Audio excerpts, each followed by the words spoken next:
episode of Mission for Fishing. In today's episode, I'm going to be taking a look and review at Anthony's brand new kayak, which is the Ascend 12T. Now, this is a mammoth kayak, and I am so excited to show you guys all the nitty-gritty features on this thing and give you guys a walkthrough and a tour. So stay tuned, stick with it, and enjoy today's episode. Welcome to the Mission for Fishing show. I'm your host, David Peterson, both angler and filmmaker.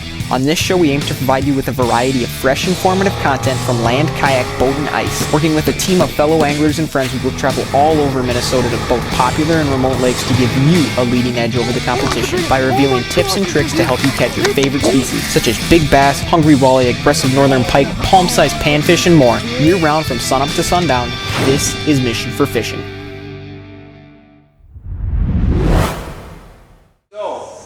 Here it is. Now, this is Anthony. We've been out fishing quite a bit this summer, and unfortunately we haven't been able to make a video for you guys. This summer he decided to finally pick up his own kayak, and he bought the Ascend 12T. Now, this is basically a Bass Pro Shops exclusive brand. Kinda, to my knowledge, that's what Ascend is. This is their 12-foot model of a sit-on-top kayak, and I gotta say, this thing is a beast and a half. It's got a ton of features. I don't know a whole lot about this kayak necessarily. All I know is some of the big stuff. So we're gonna let Anthony kind of give us a walkthrough and a tour. All right, so at the front here, we have a nice little storage area. There's also one at the back, but we're gonna get there. Both of them come with these bungees that, they were included with the kayak. I also have my handle up here that I tie my flag to because it sticks out of my truck. We have what I would say is the upper middle part of the kayak. What it is, you have a nice little compartment area that I have jam-packed full of mainly junk at this point. That's kind of just where I throw stuff when I don't need it, and my scupper plugs are in there. I have a pair of pliers in there. It is waterproof, they say, and I believe them, as while I was out on the water with Dave one time, very nice man in a very big boat, decided to make some, what were they, like 3-foot waves right around? Yeah. I decided to take it right over the bow. Like a man. Like a man over the bow. The first one we did pretty good. But then there's that second wave and your nose just kind of buries right into it. And I had a solid 2 inches of water in the kayak, but none in the compartment. That's the main feature. Or kind of in the in-between part from the seat, from that part. You have a nice little cup holder. I will say, kayak's a little dirty. Haven't cleaned it out yet. Probably should, but as you can see probably by the fact that it's hanging out of nowhere, it's been attached to the ceiling. There is one compartment I just glanced over. It's this nice little circle one. It screws off.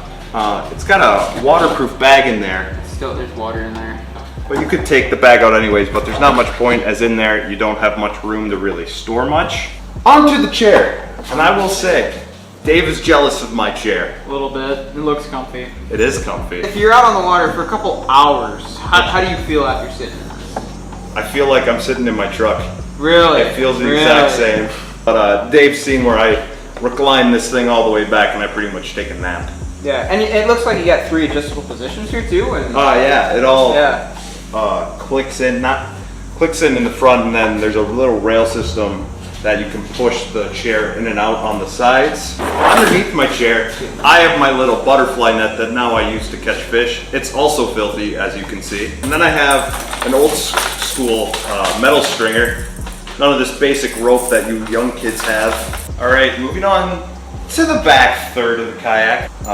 Clean, dry, drain, right? Yeah. Yeah? Anyways, onto the crate, the classic kayak crate. You'll see it's empty right now, and that's because I'm pretty sure my tackle trays are in the boat behind us. I see you got a couple D-rings that you used to actually strap through it. Yeah, those were actually also pre-installed into the kayak. That's really slick. It ain't going nowhere. Yeah, your crate seems very anchored. That's actually really nice to have. I did go ahead and get another rod holder here. Even though I have it installed, I don't really use the thing. But I've noticed, other than the 2 built-in rod holders, that I do have leashes on now because I did learn my lesson. I normally just lay the third one kind of by my legs, just pointing forwards because of how long the kayak is. I can do that. In the back, gotta have the life vest. Legality reasons in Minnesota. Yeah, or you could just be safe even if it's not a law and wear one. We have another storage area that I hinted at when I was in the front area. It's got the same bungee cords, and it's just also a very nice storage area. I have put a cooler on here and kind of strapped it to the back of the crate just for some waters one day, and it did pretty well. You got plugs in this thing, don't you? I do have plugs. I have one in the back, as you can see. There's that one. Is that an actual plug into the hull? I don't put my finger in there. I do put a plug of sorts in it. Not the plug that came with the kayak, mainly because they forgot to give me one. But you know, no biggie. We just went to a local hardware store and picked up the plug. But they did include all 6 scupper plugs. Oh, so they even included all the scupper plugs, so you didn't even need to buy like foam golf balls or anything, huh? No, not like Kyle. Not like Kyle. I didn't have to jerry rig as much as other people. So we're back here at the front middle third of the boat, as I call it, because I forgot to talk about the gosh darn foot pedals. This nice middle section of the yak. Got these foot pedals. They are removable. I actually did not know that until just now. It's okay. They slide. You see how easy that was? I'll do it again. You are 6'4". 6'4" and growing. Okay, so you have them set to not quite all the way to the end. You got about 3 inches left of track. Yeah. You got about 3 inches of travel. So this could probably fit someone about 6, like all the way up to about 6'8", you want to say? Like someone really tall. Yeah, but Probably then as tall as they come. once they get taller though, like I'm a tall man, I don't really have to worry about the weight limit, but it is a weight limit of 350 pounds on the yak. Max capacity 350 pounds. And I also see on your warning label that there's also rated for a 1 horsepower motor. Yeah, that's if you're feeling real spicy. That's if you're feeling real spicy. But you got the option to, you know, mount a board to this kayak or a trolling Somewhere. or whatever. So this is my paddle also. It's an Ozark Trail.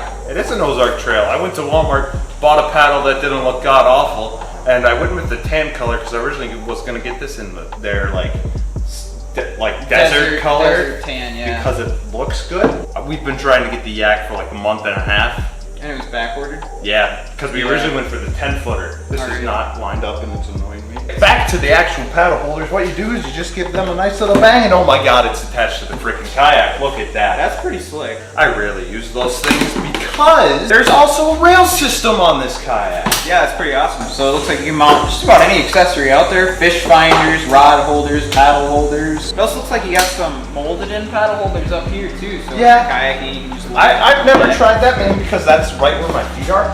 Yeah, I suppose. Because then once it's up there, you have to worry about your line more or less, where if it's up against your body, you don't have to worry about your line as much when you're landing a fish. This thing's got lots of features, some of which I probably glanced over, like the frickin' scupper plug holes. And the nice padding that was at one point completely black, kind of like the top of this.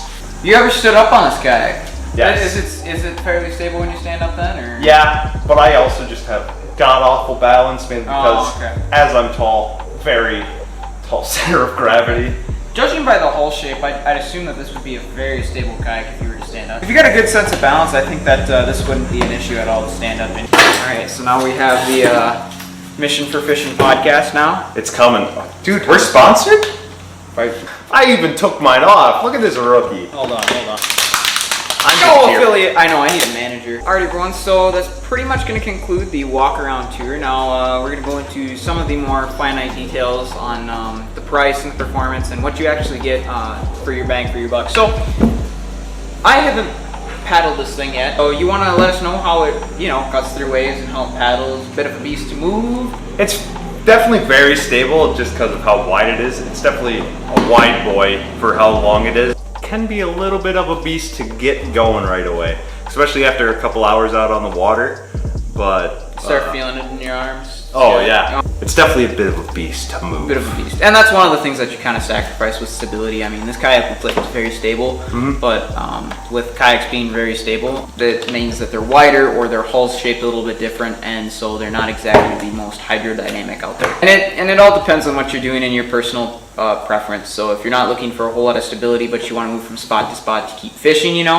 then this might not be the kayak for you. But if you're looking for a lot of stability, and you don't need to be the fastest person on the water kayaking, I think this boat would fit the bill pretty nicely then, huh? Even though I have kept up with you before when we've been paddling. This is true. He's kept up with the Tamarack. Enough of the chit chat. Let's talk some numbers. Let's get a little serious here. So this is 12-foot kayak. Yep. You're getting a lot for what this all has. So what they call bang for your buck. Yeah, so let's talk about the price here. What was the final price of this kayak? I'm pretty sure we got it on sale for $650, and it's normally $750. Pretty sure it's been a while. Like I said, it's been the whole summer since we've gotten it. Yeah, so we'll put the numbers up on the screen here. Well, I'm probably close. It's about $650. If you have the extra cash to swing, and you're looking for something that has a few more features out of the gate, I think that this is a great kayak. I mean, it looks very durable. It looks like it's going to take a beating for a very long time, and it's got a lot of cool and interesting features along with that. Everyone, thank you so much for watching. If you guys enjoyed today's episode or you found anything helpful, be sure to hit that subscribe button and tap that bell icon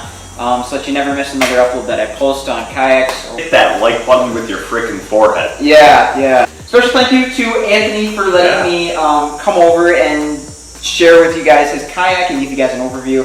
So if you guys are in the kayaking market and you're looking for a bigger kayak that offers more stability or more features at a higher price point, I think this is definitely something that you should keep in mind. The Ascend 12T. Today's mission was basically to give you guys an overview and summary of the Ascend 12T and show you guys an insight into some of its features and give you guys a bit of a review. So I think we pretty much did that. So I think that would be mission complete.